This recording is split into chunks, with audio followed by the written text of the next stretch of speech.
We're still attempting to learn this fucking game, aren't we, Krazy? Yes, we are. You know what? In the meantime, Let's I'm make gonna it more have complicated. another.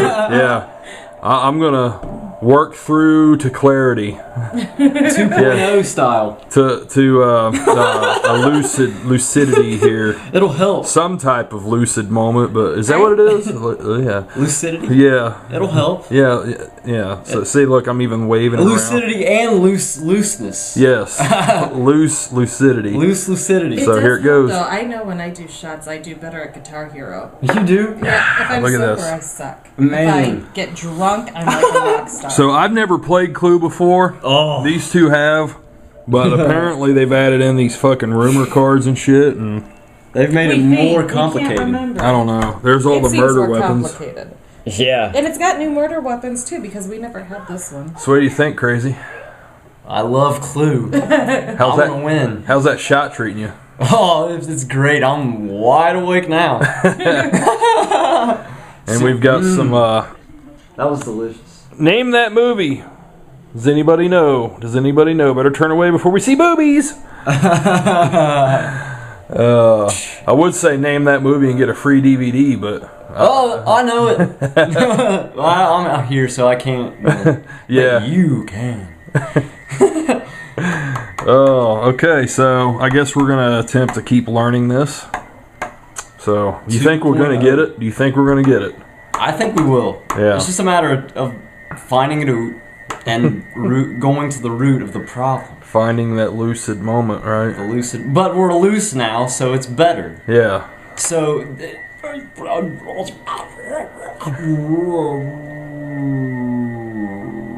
It actually.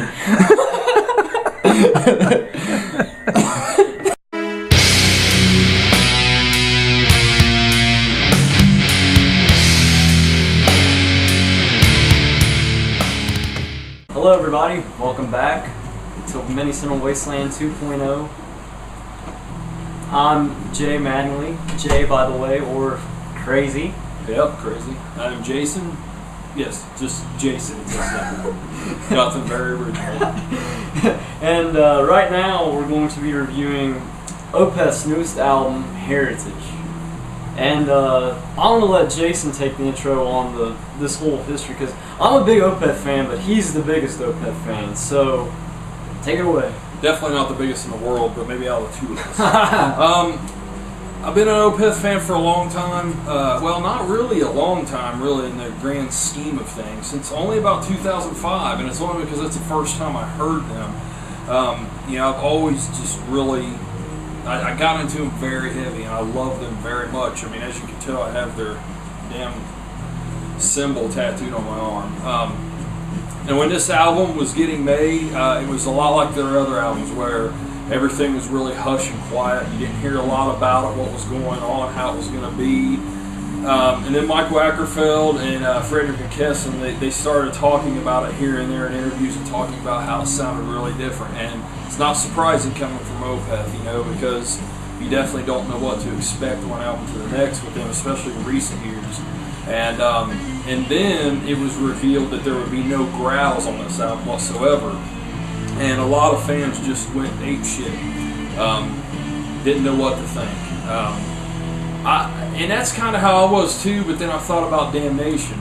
Damnation's one of my favorite albums from them. And there's no growls on that whatsoever. But this is going to be even different than that, because they were also going to go with more proggy 70s feel than they had previously. And, where Damnation was pretty much... excuse me. Pretty much an acoustic album, not really just a mellow album. This was going to be that way, but still yet different. And then they released the cover there, where it's got like, a city burning, and then it's got all these people lined up by a tree, and then underneath the tree there's devils that's like down to the roots of the tree. And on the tree you have Opeth, the members' heads. The first time I saw this, I honestly thought it was a joke. I thought that was cheesy as hell, having their heads on there. And I still don't think it was the best decision to have their heads on the tree. I think it would have been better without that, but I've grown a little bit more to it. And Per Whiteberg, the keyboard player, left the band as soon as the album was done recording. And if you notice, his head is actually extended from the tree, getting ready to fall into a pile of skulls, which Michael Ackerfeld has confirmed represents former members of the band. Now, upon first hearing this album, I was really amazed by it. I really liked it. Just because I knew going into it, it was going to be really different. Just expecting that, it made me more open to the newness of it, and I enjoyed it a lot. What did you think first time you heard it? Oh, when I first heard Devil's Orchard, I liked it a lot. I thought it was a good track, and it was even different for them, and that's saying something. But I didn't love it though, and when I heard the first single off Watershed, I loved it. Yeah. But this one I didn't love. So I thought it was good. I was just expecting more. But then the album dropped, and I enjoyed it. I really did. Well, the thing about the song Devil's Orchard, when you first hear it right off the bat, already knowing it's going to be different and everything, but a major shift for them also was just in the tone of the album, the tone of the guitars and everything. It's a very organic sounding album as far as the drums and everything goes, but the guitars and everything definitely had a very vintage '70s album feel to it. They totally changed the amps they were using and everything on this album, and you can tell right away on that. Oh yeah, and Michael Ackerfeld even said he wanted a warm sound, totally earthy, and you can totally hear it. It's a very earthy album. I mean, I get it's a quote Michael. I mean, yeah, it is like one of his favorite bands is a band called Camel. They're a '70s prog band, and like I just now got into them thanks to him, and they're amazing as far as prog. And I love King Crimson and stuff too.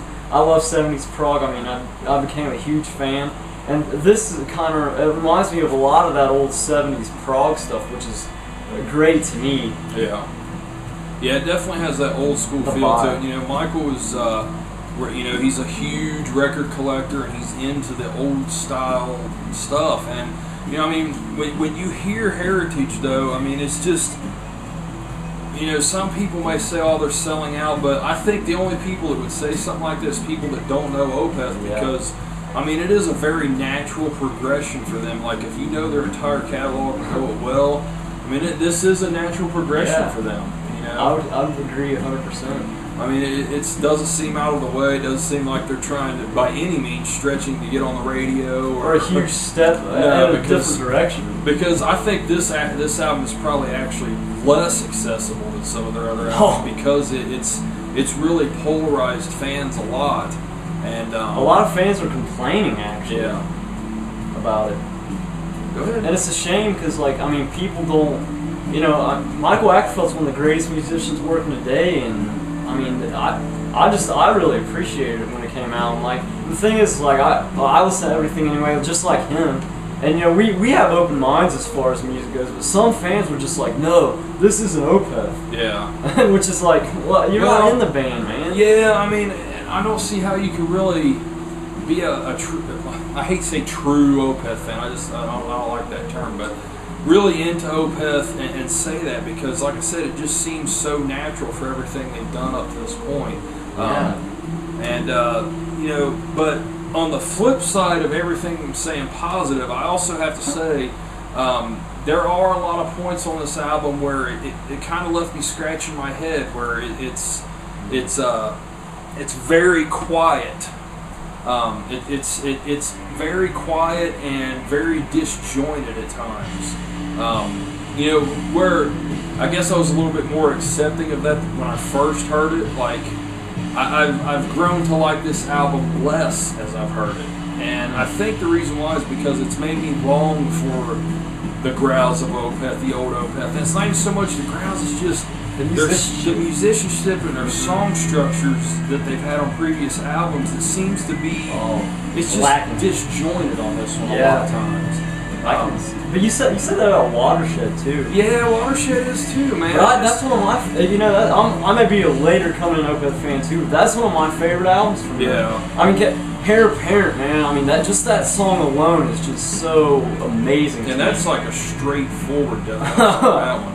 But yeah, I mean, I understand all that, you know, but you know, it's just kind of weird when Peter Lindgren left the band. Like it almost makes you think like he had a lot to do with their structures because it's became very disjointed since he left the band. Yeah, I mean, maybe not, but you know, I don't know. But yeah, I still really enjoy the album, and I actually saw them on this tour, and you know, they're doing no growls whatsoever, at least at the beginning of this tour, and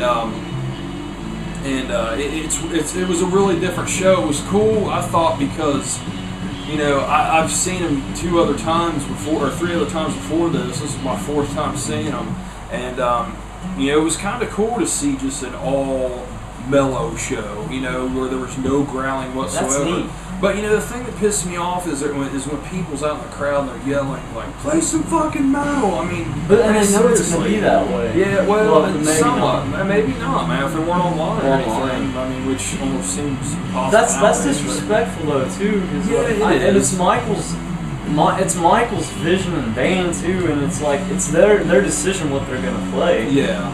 And that's the ultimate thing. And they know they play progressive stuff anyway.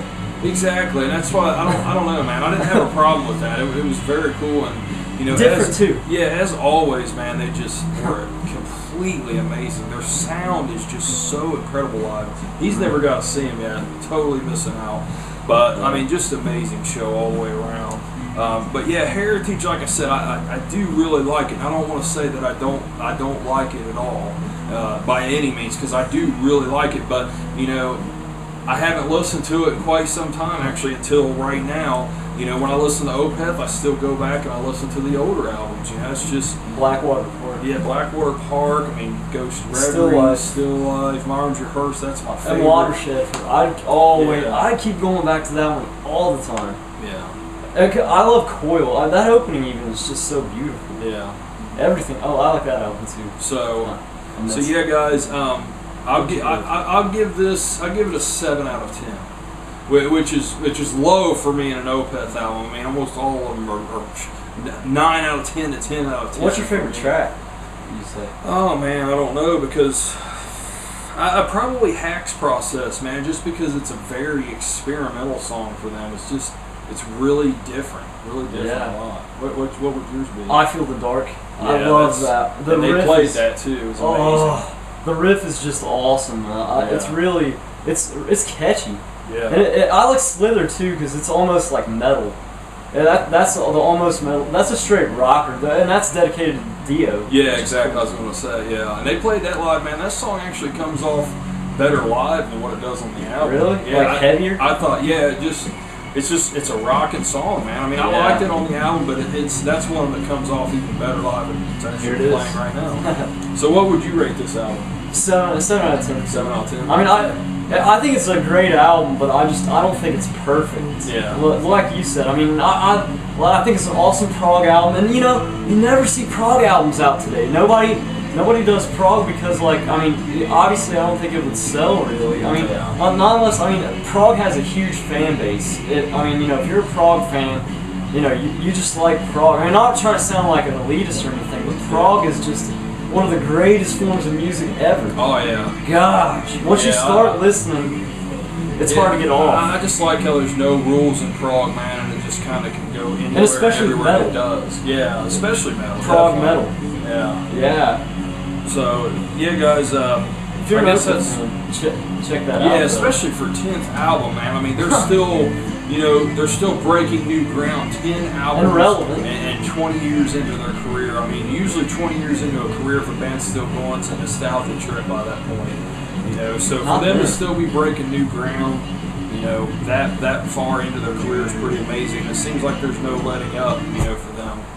So, yeah, I guess that's it, right? Yeah, that's it. All right, guys. Well, thanks for watching. Have a good one. Thanks.